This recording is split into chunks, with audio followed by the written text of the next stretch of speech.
आज मैं आपको एक ऐसी किताब के बारे में बताने जा रहा हूं जो स्टार्टअप की दुनिया की सबसे कड़वी सच्चाइयों को बयान करती है। बेन हॉरोविट्ज की the hard thing about hard things सिर्फ एक बिजनेस बुक नहीं है, बल्कि एक सीईओ के संघर्ष की रियल स्टोरी है। ये किताब उन सवालों के जवाब देती है जिनके लिए कोई रेडीमेड फॉर्मूला नहीं है। बेन हॉरोविट्ज का कहना है कि बिजनेस की दुनिया में सबसे मुश्किल काम ये नहीं है कि आप कोई बड़ा गोल सेट करें। सबसे मुश्किल काम यह है कि जब आप उस गोल को मिस कर जाएं तो अपने एम्प्लॉइज को ले ऑफ करना पड़े।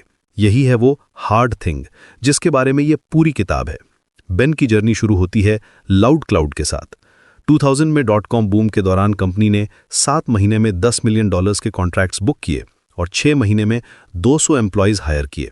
लेकिन फिर आया वो काला दिन जब नैस्डैक 5048 से गिरकर 1200 के नीचे पहुंच गया। ये 80% की गिरावट थी। लाउड क्लाउड, जो कभी हॉटेस्ट स्टार्टअप था, अचानक अनफंडेबल हो गया। बेन बताते हैं कि उन्होंने अपनी कंपनी को कैसे बचाया।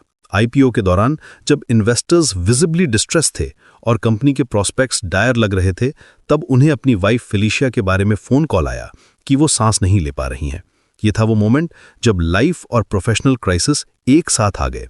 लाउड क्लाउड का आईपीओ $6 पर शेयर पर हुआ और कंपनी ने $162.5 मिलियन रेज किए। लेकिन यह सिर्फ शुरुआत थी। कंपनी को ऑप्सवेयर में ट्रांसफॉर्म करना पड़ा, जो कि एक सॉफ्टवेयर कंपनी थी। इस प्रोसेस में मैसिव लेऑफ्स करने पड़े, कॉम्पिटिटिव थ्रेट्स का सामना करना पड़ा और इंटरनल कॉन्फ्लिक्ट्स को हैंडल करना पड़ा। बेन का मानना है कि सीईओ बनना एक अकेली जर्नी है। उन्होंने कहा है कि लाइफ इज स्ट्रगल और ये स्ट्रगल ही एंटरप्रेन्योरशिप का असली हिस्सा है।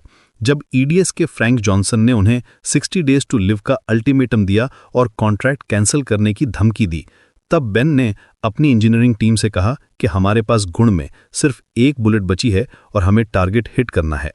कंपनी कल्चर के बारे में बेन का अप्रोच बहुत यूनिक है। वो कहते हैं कि कल्चर को इंटेंशनली डिजाइन करना चाहिए शॉक वैल्यू मैकेनिज्म्स के साथ। ये सिर्फ पर्क्स के बारे में नहीं है, बल्कि कोर वैल्यूज को रीइंफोर्स करने के बारे में है। उनका फेमस कोट है कि we take care of the people, the products and the profits in that order. Ben peace time और वॉर टाइम सीईओज के बीच क्लियर डिस्टिंक्शन करते हैं। पीस टाइम में आप कंसेंसस बिल्डिंग कर सकते हैं, लेकिन वॉर टाइम में आपको क्विक डिसीजंस लेने पड़ते हैं। जब कंपनी एग्जिस्टेंशियल थ्रेट फेस कर रही हो, तब सीईओ को अपनी साइकोलॉजी को मास्टर करना पड़ता है। लोनलीनेस, फियर और सेल्फ डाउट के साथ डील करना पड़ता है। हायरिंग एग्जीक्यूटिव्स के मामले में बेन का एडवाइस है कि लार्जर कंपनीज से आने वाले एग्जीक्यूटिव्स को केयरफुली स्क्रीन करना चाहिए। रिदम और स्किल सेट मिसमैचेस के लिए चेक करना जरूरी है। उन्होंने कहा है कि if you hold the bus for everyone on the team, then you will be so late you will miss the game. लेकिन कभी कभी कोई प्लेयर इतना अच्छा होता है कि आप सिर्फ उसके लिए बस को होल्ड करते हैं। लेऑफ्स के बारे में बेन का अप्रोच बहुत प्रैक्टिकल है। वो कहते हैं कि अगर आपको शिट ईट करना है तो डोंट निबल। मैनेजर्स को अपने ओन पीपल को ले ऑफ करना चाहिए, क्योंकि एम्प्लॉइज हमेशा याद रखेंगे कि उन्हें किसने ले ऑफ किया था। ट्रस्ट और ट्रांसपेरेंसी इस प्रोसेस में क्रूशल है। बेन का मानना है कि स्केलिंग एक कंपनी में गिविंग ग्राउंड ग्रजिंगली की प्रोसेस है। स्पेशलाइजेशन, ऑर्गेनाइजेशनल डिजाइन और प्रोसेस इंप्लीमेंटेशन के थ्रू इंक्रीजिंग कॉम्प्लेक्सिटी को मैनेज करना पड़ता है। जैसे जैसे कंपनी बढ़ती है, कम्युनिकेशन बिगेस्ट चैलेंज बन जाती है। 2007 में ऑप्सवेयर को ह्यूलेट पैकर्ड को $1.65 बिलियन में सेल करने का डिसीजन बेन के लिए बहुत इमोशनल था। सेल के बाद उन्होंने कहा कि वो सिक फील कर रहे थे और रो रहे थे, लेकिन बाद में रियलाइज किया कि ये स्मार्टेस्ट डिसीजन था जो उन्होंने कभी लिया था। बेन की जर्नी का अगला चैप्टर है एंड्रीसन होराविट्ज का फाउंडिंग। 4 साल में यह फर्म दुनिया की most respected venture capital firms में से एक बन गई। बेन का मैसेज क्लियर है कि टेक्निकल फाउंडर्स को सपोर्ट करना और उनकी यूनिक बैकग्राउंड्स को एम्ब्रेस करना जरूरी है। बेन कहते हैं, embrace your weirdness, your background, your instinct. अगर कीज वहां नहीं है तो वो एग्जिस्ट ही नहीं करती।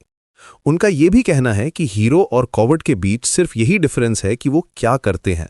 दोनों सेम फियर फील करते हैं। इस किताब का सबसे इंपॉर्टेंट लेसन ये है कि बिजनेस में कोई इजी आंसर्स नहीं है। हर सिचुएशन यूनिक है और आपको अपने जजमेंट पर रिलाई करना पड़ता है। बेन का कहना है कि nobody cares, just coach your team. ये एटीट्यूड ही सक्सेसफुल लीडरशिप का फाउंडेशन है। आज भी जब एंटरप्रेन्योर्स टफ टाइम्स फेस करते हैं, तो बेन की ये किताब उन्हें रिमाइंड करती है कि स्ट्रगल नॉर्मल है, ये पार्ट ऑफ द जर्नी है। इंपॉर्टेंट ये है कि आप कैसे उस स्ट्रगल को हैंडल करते हैं और कैसे अपनी टीम को मोटिवेट रखते हैं।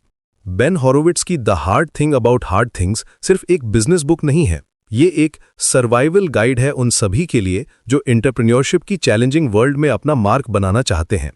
ये किताब आपको बताती है कि रियल लीडरशिप क्या है और कैसे आप अपनी कंपनी को सबसे मुश्किल टाइम्स में भी आगे ले जा सकते हैं।